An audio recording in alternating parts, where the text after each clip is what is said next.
So the Halo Infinite tech preview dropped over this weekend, and I was one of the people lucky enough to find myself with a ticket. This first preview, as far as I understand, they only invited a few thousand people, so I feel honored, I feel blessed. The preview was split over 3 days, Friday, Saturday, and Sunday, all of which having play sessions, which I guess they would have the servers more populated. I didn't really see a drop-off in players regardless of when I played, so that really didn't seem to be a thing. Now, despite the last few years of Halo and some of the more questionable decisions 343 has made with the series, I was really looking forward to this. All of the previews and all of the hype and trailer content that's come out for it has told me that this looks like it's going to be something that's actually very much worth playing. I have to say, I'm a longtime Halo fan. I've been playing the game since it originally released. I had Halo 1 for the original Xbox. When Halo 2 came out, I checked my stats. I had 8,000 match-made games logged on it. Played the game quite extensively. Halo 3, similar. Halo 4 was where I started to drop off. This brings me to one of the things that I was hesitating about Infinite, hesitating to get super hyped up about it. And that's because of the 343 games, Master Chief Collection, Halo 4, and Halo 5. Now, Master Chief Collection was, on paper, a dream come true. It was all the old Halo games, all bundled into one package I could play on my new console. However, from day one, it was beyond glitchy. The system, you could barely join a party, and when you could barely start a game. Or it would boot you out as the game started, or boot your party out, or put you in 4 different games. Halo 4, on the other hand, I disliked purely because of the decisions they made with multiplayer. They seem to have decided to chase a trend. They introduced, well, I guess Reach technically introduced them, but 4 just made it worse. Mechanics like having loadouts and having equipment associated with that loadout. It didn't feel like Halo anymore. Plus, they had all the crazy laser-powered hit-scan weapons. It was not the Halo I knew and loved. And when you get to Halo 5, some things did get a little bit better. I felt it was a little bit tighter, a little bit more Halo-esque, as it were. But it had its own issues. All these stupid movement abilities, these ground pound and tackle and hover in the air. Again, not very Halo. It also had an issue where it was the newest Halo game, but it had the worst graphics out of any of the games. And when I say worst, I mean they sacrificed so much because they were trying to hit 60 FPS on the original Xbox One. And in doing so, they made everything look like just flat, textureless cubes. The campaign looked pretty, but it was the campaign. In the multiplayer, everything was just very, very bland and uninteresting. And they got rid of, well, traditional big team battle type maps, which were some of the most fun game types to play because you get the vehicles. It's not a huge game, but it's got the tight 8-on-8 action going on. Hop in a tank, hop in a Banshee, hop in a Ghost, hop in a Warthog, and just have some fun. And they replaced it with Warzone, which was this absolutely massive arena-type battle with, I think, 30-something people. And it really came down to whether or not you had these cards you had to buy in booster packs. So because of all of this, I was very tentatively hopeful for Halo Infinite. Now, there were some problems in development. It seems like the lead developer left and then got replaced and then left again or got fired, or it doesn't even matter. It was delayed by a year. The trailer looked really weird at E3 2020 when they released it. But now that I've actually played the beta, I'm slightly more hopeful. Alright, so with that out of the way, let's talk about what was actually available this weekend. So it was 4v4 Bot Slayer. So 4v4 matches, 4 humans against 4 AI-controlled players. Now, this is a new thing for Halo because previously they had never had bots, not like bot human players. You could play firefight and things and fight against essentially Covenant, but the AI was already there for the campaigns. Those really don't count. They also had a practice game mode called Academy, where you could go into a test firing range, 3 levels of difficulty, and shoot at dummies with the various guns to test them out. This actually was surprisingly fun and very useful, especially for the newer weapons that I had no idea what they were. Speaking of, the guns that were actually available in this weekend's tech demo. So, there's a few old staples, a few new weapons, and a few ones that kind of resemble old weapons, but they've modified them quite a bit. Now, the good news is the vast majority of these guns felt very good to use, they felt accurate, they felt balanced, and with a few exceptions, they all felt useful. So, the good, I mean, you got the assault rifle.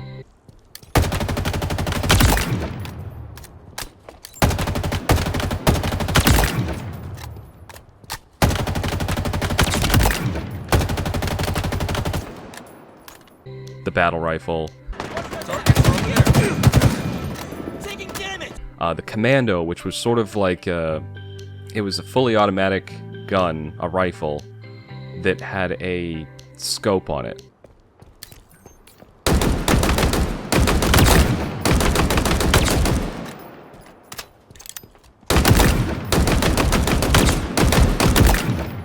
Rocket launcher.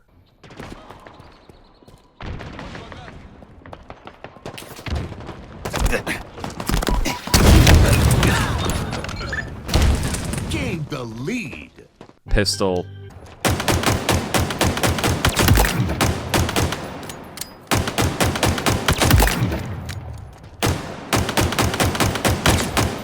Plasma rifle. Well, not plasma rifle. I don't know what to... I can't remember what it's actually called.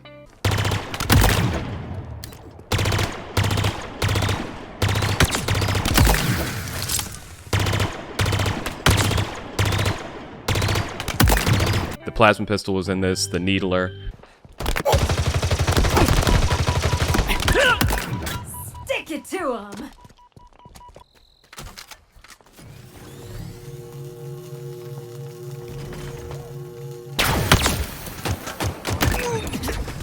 Victory.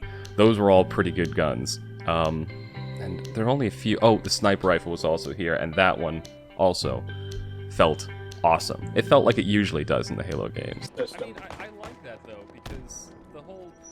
One of the things I hate with the Xbox 360 Oh, you're a menace with... there was only one weapon that I would classify as bad. And it was so bad I don't even remember the name of it. It was this weird energy shotgun that you could change to either fire in a vertical pattern or a horizontal pattern, and it just didn't seem to do any damage. I mean, you had to hit people dead on with all of the shots, and usually hit them dead on with all of the shots twice to actually kill them. Door. Okay, here's the shitty weapon. Gained the lead. So now it's firing vertical, now it's firing horizontal.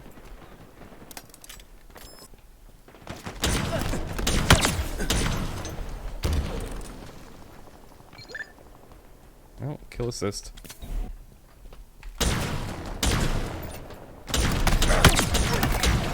Ow, I just shot myself. Shotgun was also in this, and while I am very much a close-range player, I like using the shotgun. It seemed very underpowered in this build.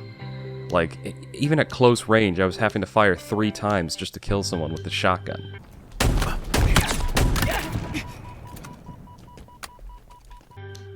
They also had 2 other weapons. One that I never got to use in multiplayer, although I didn't see it on one of the maps, I never got to fire it. It was this weird flamethrower gun.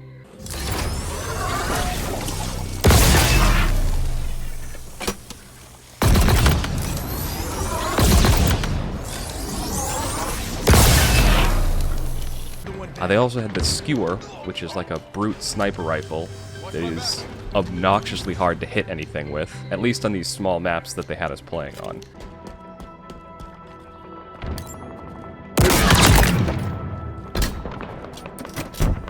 Graphically, the game looked very pretty. They seem to have managed to allow people to customize their aesthetic. That weapon sucks. What am I talking about? Oh, we got somebody who's got the cool arms. Can I get banned for saying that? And using a sort of silhouette feature in the team games, they've gotten around the question of how do I tell blue team and red team apart if everyone looks goofy and different. Kill. So that helped. I was able to crank everything up to max settings on my computer and didn't really have any issues, lag or anything like that. I was hitting a solid 60 FPS for the most part. Now, in terms of gameplay mechanics, some of the old complaints that I had above, they don't seem to apply in this game. They seem to have taken fan feedback pretty seriously, and this does feel much more like a classic Halo game. They've still got a few things in there like sprint and mantling to get over ledges, which I don't really mind. The sprint isn't too obtrusive, it only increases speed by like 10%, I think. I mean, they got rid of all those weird mobility things, the boost moves, the hover in the air shit. As far as I saw, that is gone. They added in equipment in a very interesting way. So now overshield, camo, deployable cover, all of this stuff are these little equipment pop-ups, and you can only carry one at a time. That's also where the grapple hook comes in. You pick it up, and it gets a limited number of charges, and then it's gone. And I thought that was a very good way to handle it. It's essentially gone back to the Halo 3 style, where you could pick up the drain ball or the bubble shield or something like that, and then deploy it when you wanted to use it.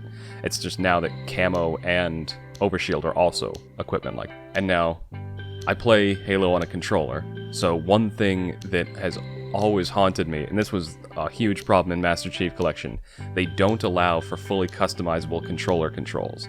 You have to use one of the builds that are in the game, but in Halo Infinite, they finally added a feature to let you do custom controller controls. And I tested this on both the Xbox and the PC. This feature's there in both locations.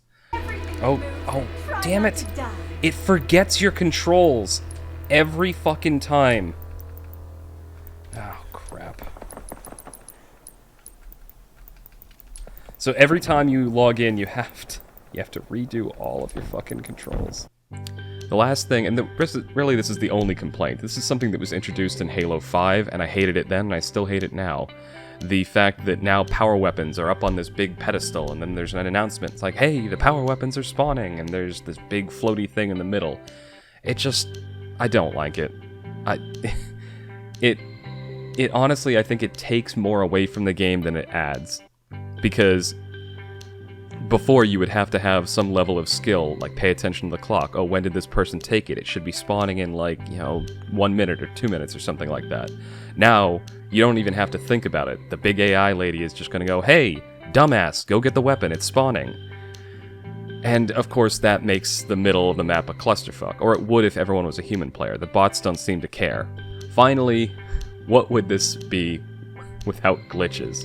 Now, I have to hand it to 343. They seem to have taken developing this game very seriously, because in all my time playing it, I only encountered one glitch in the game itself. And so the gameplay was solid. But when you got out of the game, oh god, the menus were glitchy, things wouldn't appear properly, occasionally it would just crash from the menu, it would try to queue for a game, and then it would get confused, and then just sit there forever and not do anything.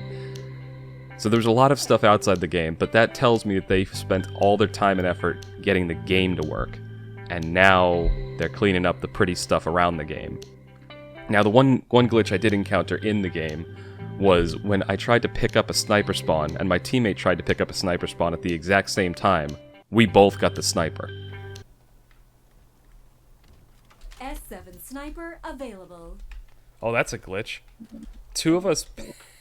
The power weapon spawned, and me and another guy managed to pick it up simultaneously, and so we both got it. Not entirely a bad glitch to have, honestly. Alright, time to draw a conclusion from all this mess. I tried to put some thought into exactly what I would say to kind of summarize all this, and I think I'm gonna put it together in 3 points. So, did I like it? Did I have fun? Yes. Even just playing against bots, even on 3 maps, even with minimal features, I did have fun.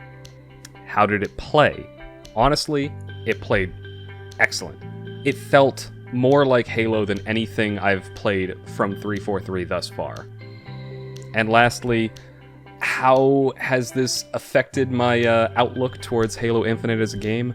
I'm definitely more optimistic now. I've been very skeptical up until now, despite the fact that I've played every Halo release up until this point, including the Halo Wars games.